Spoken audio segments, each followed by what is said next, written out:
if you look at the miserable bunch currently running this country, or anywhere else in Europe, if you look at them, and between them, the only responses they have to a deep, systemic crisis of capitalism is to say, we must have austerity, we must just make cuts, we have to get rid of the deficit.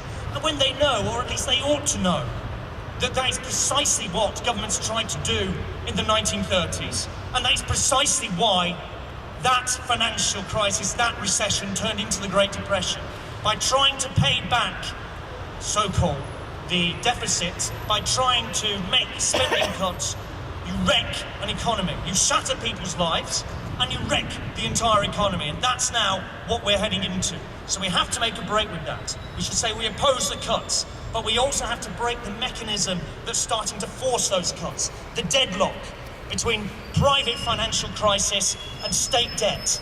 That, I think, means not just reform of the financial system, but a transformation of it.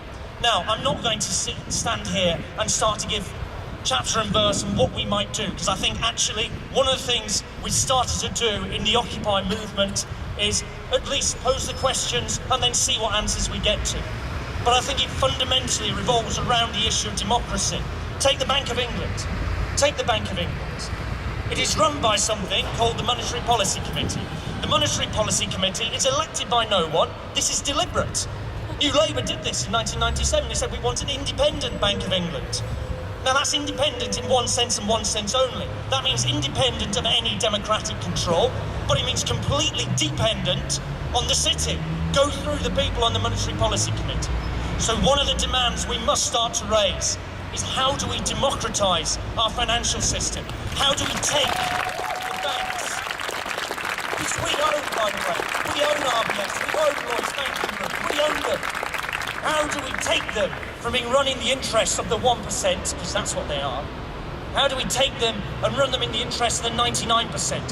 Why is it that the resources of what is still a very big financial system is not being used to provide the things that people actually want and need? Why are students being asked to fork out £9,000 a year in tuition fees? Why is it that schools are stopped being built? Why is it that hospitals are still run down? Why is it that all this wealth is not being used through our financial system to provide the things that people want and need? And that, fundamentally, addressing that question, is about democracy. It's about how do we control democratically, on the basis of planning, the resources of the society and the economy we live in. Now that is a deeply complicated question. That is not something that can be answered either by me or anybody else here. But what we've done, if we achieve nothing else out of this Occupy movement, we've at least started to create the idea that neoliberalism, the assault on democracy that it involves, the idea that the economy is just this technical, separate thing that only economists and accountants are allowed to know about, is wrong, and it's ours, and we need to reclaim it. That's what we need to talk about.